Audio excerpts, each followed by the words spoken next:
última parte da aula, a gente acabou de falar sobre as propriedades básicas. Você aí já internacionalizou não, que isso é tipo mandar para fora. Você internalizou as propriedades básicas e agora a gente vai demonstrar aqui nos diagramas causais essas propriedades básicas, né? Então, nós temos uma exposição que é causa de o nosso desfecho, mas nós temos um fator de confusão que está associado à exposição na minha base populacional e ela é um fator independente de risco para o meu desfecho.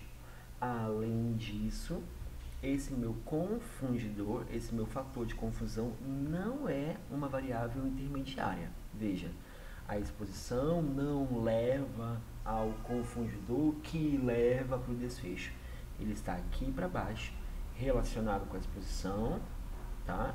Vai e volta, e ele também leva ao meu desfecho. Então aqui seria essa representação perfeita entre exposição e desfecho e uma variável confundidora. Então, se vocês forem pedidos para como que você representaria esse fator de confusão do estudo A, então você colocaria a exposição nesse diagrama, uma setinha que leva ao desfecho, porque é uma causa, porém existe um fator de confusão que está aqui, está relacionado à exposição da minha população, não é intermediário, e esse meu fator de confusão também é um fator de risco independente para o desfecho ali entre meus não expostos. Foi o que a gente acabou de falar, texto, e aqui a gente está representando graficamente como isso se dá.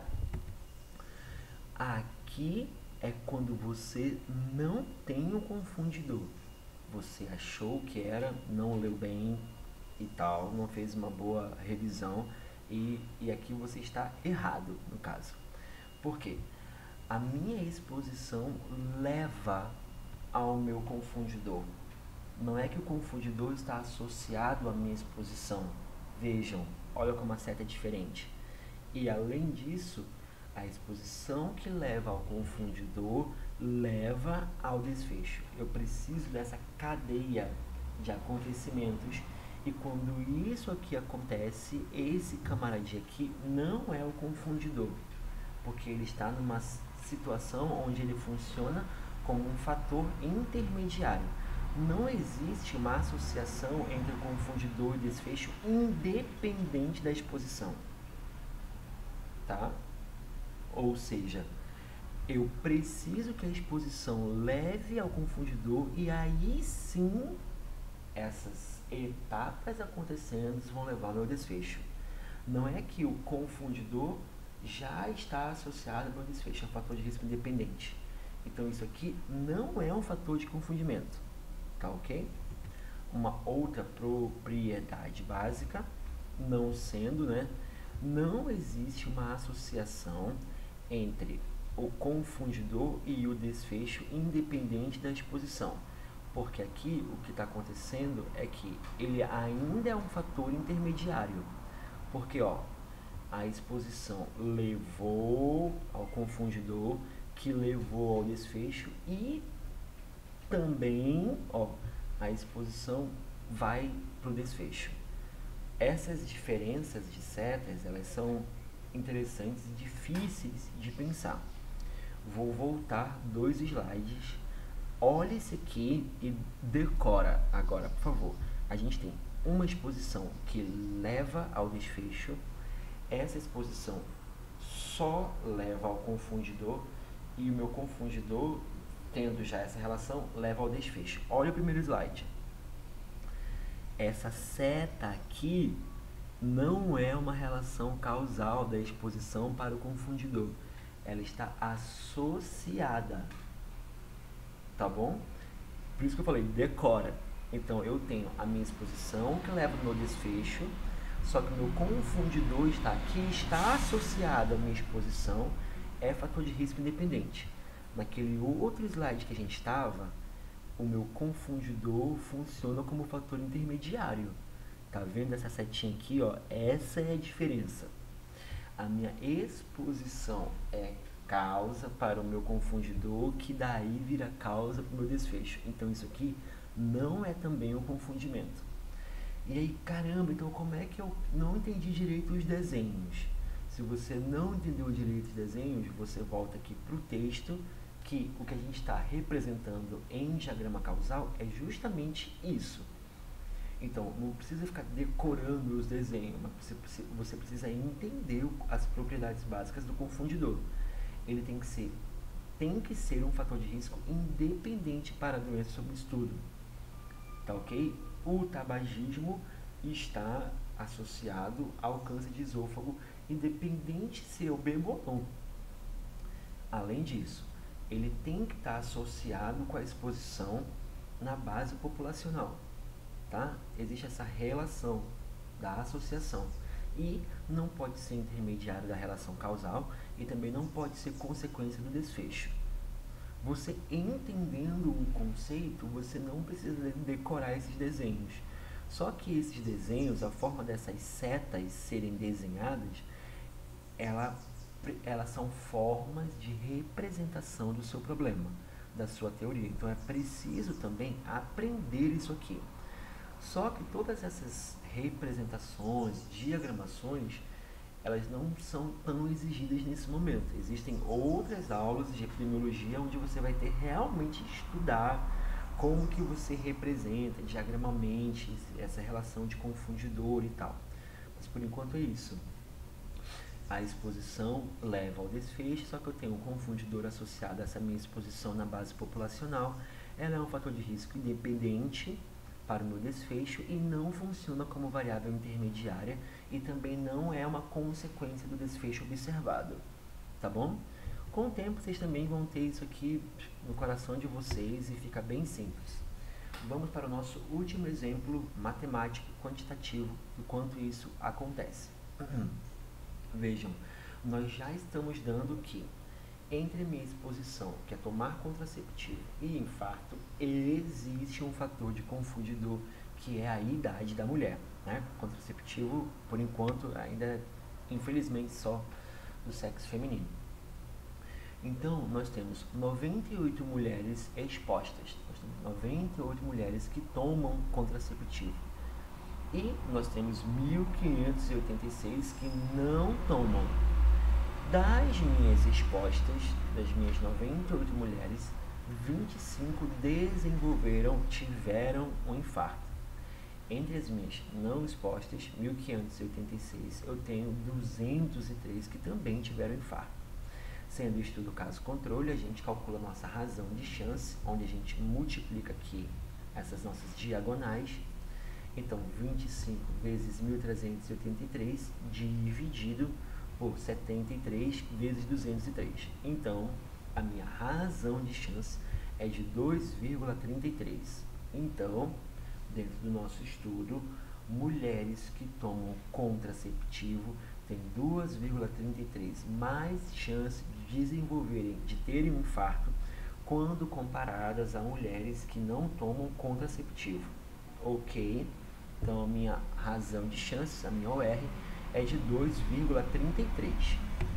Agora, a gente já sabia que a idade era um confundidor para ter infarto. E aí, assim, o modelo teórico é importantíssimo, que a gente sabe que pessoas de maior idade, maior faixa etária, vão ter sim mais probabilidade, é mais comum infartos acontecerem nesse público do que em público mais jovens.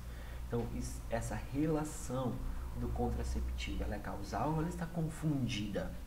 Tá bom? Então a gente estratificou as mulheres entre 30 a 39 anos e mulheres de 40 a 49 anos. Então agora, nas de 30 a 39 anos, eu tenho 72 mulheres expostas, dentro delas 13 tiveram infarto e 765 mulheres entre 30 e 39 anos, das quais 45 tiveram infarto. Então, a minha razão de chance para essas mulheres aqui é de 3,53.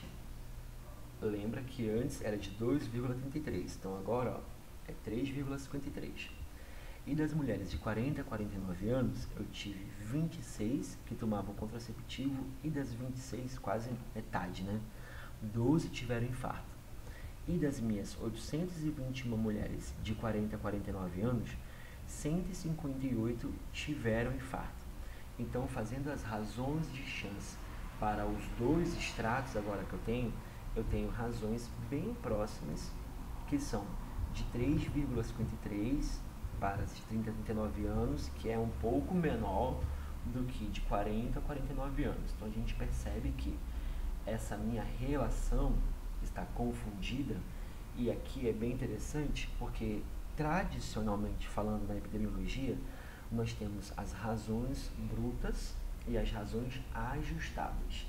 E a gente, tradicionalmente, de uma forma assim, bem conservadora, diz que quando a sua razão de chance bruta, que é essa aqui, ela é diferente das suas razões de chance ajustadas, então isso é um confundidor. Só que, lembra, naqueles princípios básicos que a gente explicou, não tinha isso. Porque se tomar contraceptivo faz eu ter mais idade, se fizesse isso, ela seria um fator intermediário. E aí não seria um confundidor. Então, é um confundidor não porque as minhas razões de chances, entre as razões de chance bruta e ajustadas, deram diferentes, mas sim porque ela atende os 3 princípios básicos, e isso pode ainda ser visto também nas diferenças matemáticas das razões de chance. Uma outra forma de você fazer as razões de chance quando você está ajustando e verificar se existe diferença é a razão de chance de Manton-Hazel, que você vai pegar uma diagonal e dividir pelo seu número de sujeitos, e uma outra diagonal e medir pelo seu número também de sujeitos. Calma, por que eu falo isso? Porque foi como eu decorei. Então vejam, a primeira razão de chance, que é o nosso numerador, ela vai ser uma diagonal dividido pela quantidade de sujeitos, mais a outra diagonal dividido pela minha quantidade de sujeitos. Esse é meu numerador. Perceberam? Essa foi a forma que eu decorei a equação da razão de chance de Manton-Hazel. Então, eu tenho uma diagonal dividido pela quantidade de sujeitos, mais a outra diagonal dividido pela quantidade de sujeitos. E no denominador eu vou ter as outras diagonais, que são essa outra diagonal dividido pela quantidade de sujeitos, mais a outra diagonal dividido pela quantidade de sujeitos. Então, a minha razão de chance de Manton-Hazel ajustada para a idade materna é de 3,56, e isso é diferente de 2,33.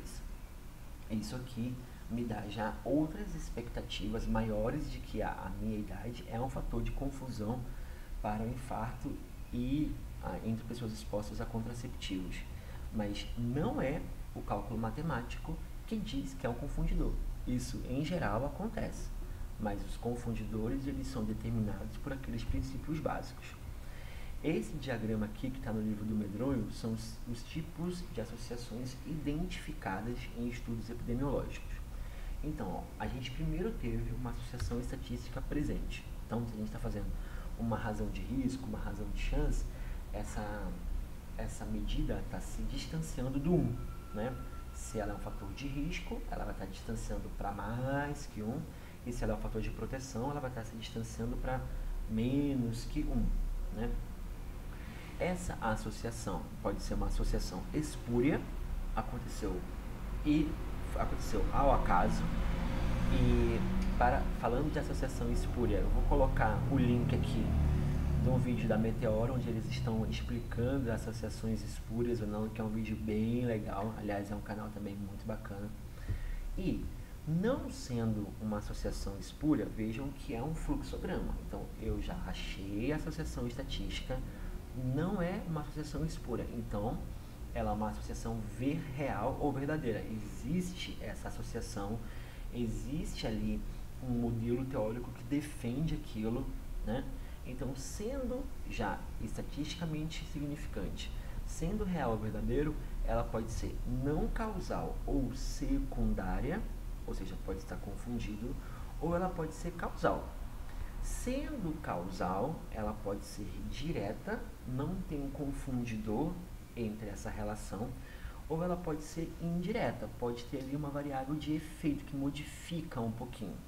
Então vejam, nós temos uma associação estatística presente, não é essa relação, ela não é espúria, então ela é uma associação real ou verdadeira, que pode ser não causal, pode ser completamente confundida, ou sendo causal, ela pode ter uma associação causal direta, ou ela pode ter ainda um fatorzinho ali no meio que modifica um pouco essa relação.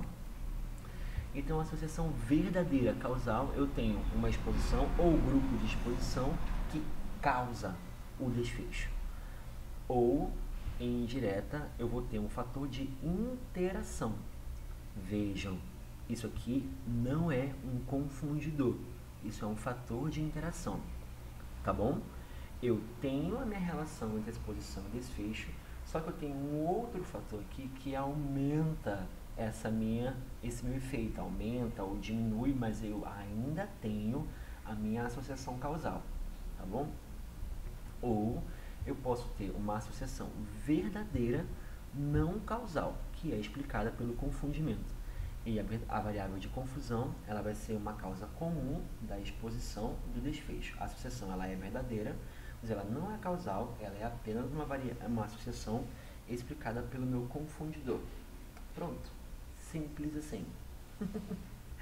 A aula de hoje ela é uma aula simples, como eu falei, ela demora a sedimentar nas nossas cabeças, mas é tranquilo, vocês vão ver que não tem muitas dificuldades se nós fazermos esse exercício de ler muito sobre o nosso problema, identificar todas as variáveis que já foram identificadas como causa para aquele evento e contemplar isso nos nossos diagramas causais, nos nossos modelos teóricos. Então, muito obrigado por essa aula. Na quinta-feira a gente se encontra para fazer exercícios. Tchau, se cuida.